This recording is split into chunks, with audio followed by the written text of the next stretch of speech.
Good morning good morning. കൊല്ലത്തേക്ക് നിങ്ങളുടെ സ്വന്തം നാട്ടിലേക്ക് നമ്മളൊക്കെ ഇങ്ങനെ എത്തിയതാണ്. ഇന്ന് നാടക മത്സരമാണ് അത് കാണണം. നാടകം HS-ൻ്റെ നാടകം സോപാനത്തിലാണ്, അപ്പോൾ അതൊന്ന് കാണണം.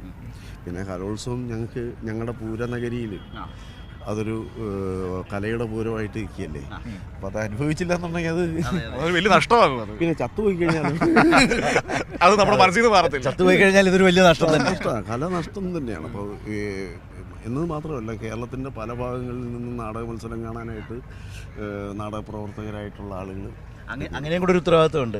ഒരുപാട് നാടക പ്രവർത്തകരായിട്ടുള്ള സുഹൃത്തുക്കൾ, സിനിമാ രംഗത്തെ സുഹൃത്തുക്കൾ, അതുപോലെ തന്നെ നിങ്ങളുടെയൊക്കെ വഴിയെ കടന്നു വരുന്ന പുതിയ കുട്ടികളുടെ അവരുടെ ഒരു നാടകത്തോടുള്ളൊരു താല്പര്യം, ഇതൊക്കെയല്ലേ?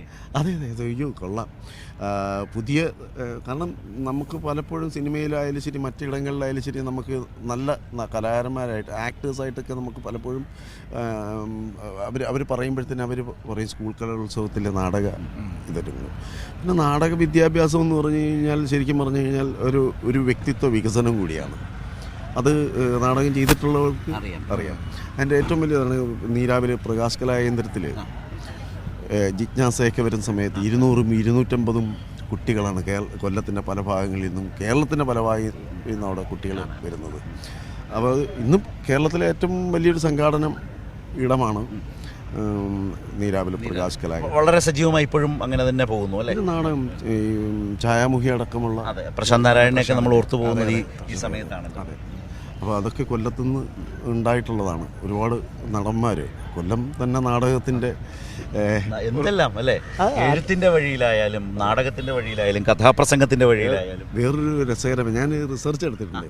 അഷ്ടമുടിക്കായലിലെ 4 വശവുമാണ് ഏറ്റവും കൂടുതൽ കലാകാരന്മാരുള്ളത് കേരളത്തിൽ. അതൊന്ന് അത്യാവശ്യം പ്രേക്ഷകരുടെ മനസ്സിലേക്കൊന്ന് മെമ്മറി ഒന്ന് ഉഷാറാക്കാം നമുക്ക്. അത് നമ്മൾ ചവറയിൽ നിന്ന് എടുക്കുകയാണെന്നുണ്ടെങ്കിൽ ചവറ പാറുക്കുട്ടിയമ്മ, പന്മന, പിന്നെ അതുപോലെ ONV, CN ശ്രീകണ്ഠൻ നായർ, പുളിമാന പരമേശ്വരപിള്ള, ഉർവശിയുടെ അച്ഛൻ, പിന്നെ KPSCയുടെ ആദ്യത്തെ നാടകം ഉണ്ടാകുന്നത് അഡ്വക്കേറ്റ് കേട്ടു, പിന്നെ കഥാപ്രസംഗത്തിൻ്റെ ഇടം VV സാംബശിവൻ,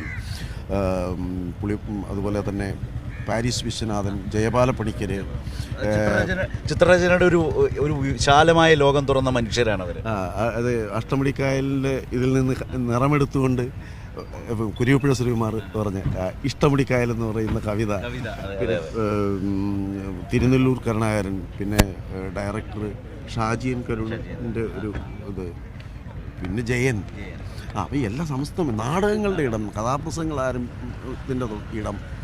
നിങ്ങളുടെ വഴി, അഭിനേതാക്കളുടെ വഴിയെ നാടക പ്രവർത്തനത്തിൽ നിന്നും സിനിമയിലേക്കും വന്ന മുരളിയാവട്ടെ അഷ്ടമുടിക്കായലല്ല, കൊല്ലത്തിൻ്റെ ഒരു പാരമ്പര്യത്തിൽപ്പെട്ട ആളാണ്. അതെ അതെ. പിന്നെ കൊല്ലത്തിൻ്റെ പാരമ്പര്യം എന്ന് പറഞ്ഞാൽ കൊല്ലം തൊഴിലാളികളുടെ ഒരു ഇടമാണ്, വാതിലാണ് ശരിക്കും പറഞ്ഞാൽ. മറ്റൊരു ജില്ലയ്ക്കും അവകാശപ്പെടാനില്ലാത്ത ഒരു ഇടമാണ്. കാരണം മത്സ്യത്തൊഴിലാളി മേഖല തീരദേശത്ത്, അത് കഴിഞ്ഞ് കരയിലേക്ക് വന്നു കഴിഞ്ഞാൽ കശുവണ്ടി മേഖല, കയറ് മേഖല. കശുവണ്ടി മേഖല അതിനപ്പുറത്താണ്. നമ്മുടെ കയറിൻ്റെ മേഖല കൊല്ലത്തെ സംബന്ധിച്ച് എവിടെയൊക്കെയാണ് കാര്യമായിട്ട് വരുന്നത്? അഷ്ടമുടിക്കായലിൻ്റെ തീരം തന്നെ മാലി കെട്ടി കയറ്. എന്താ പറയുക, നമുക്കിപ്പോൾ കയറിൻ്റെ കാര്യം പറയുമ്പോഴത്തേക്ക് കയറിൻ്റെ 1ാം സ്ഥാനത്ത് നിൽക്കുന്ന പേരായി നമ്മുടെ ആലപ്പുഴ തന്നെയുണ്ട്. അതുപോലെ തന്നെ തിരുവനന്തപുരത്തിൻ്റെ ചിറയൻകീഴ് പോലെയുള്ള ഭാഗങ്ങളൊക്കെ ഉണ്ട്. അതുകൊണ്ട് ഞാൻ പെട്ടെന്ന് അഷ്ടമുടിക്കായലിൻ്റെ കയർ പാരമ്പര്യത്തെക്കുറിച്ച് ചോദിച്ചു. അതെ അതെ, ഞാനിത് കണ്ടിട്ടുണ്ട്. ഈ മാലി കെട്ടിയിട്ട് ഇങ്ങനെ അല്ല, ഈ തൊണ്ടഴുകുന്ന മാലി കെട്ടി വെള്ളക്കെട്ട്, അതിനടിയിലൊക്കെ പോയി ഞണ്ട് പിടിക്കുക, കരിമീൻ പിടിക്കുന്നതൊക്കെ ഞാൻ കണ്ടിട്ടുണ്ട്.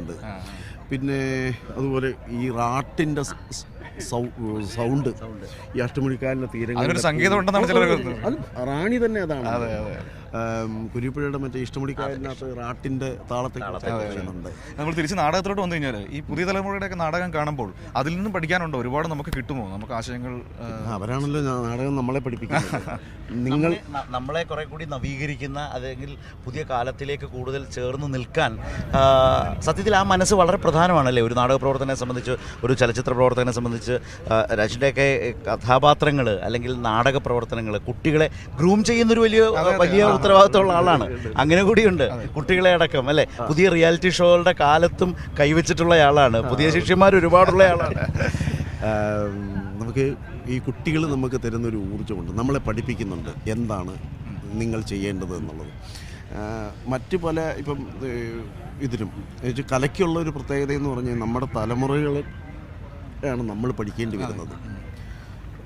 തയ്യക്കാരൻ്റെ അവസ്ഥ അതാണ്.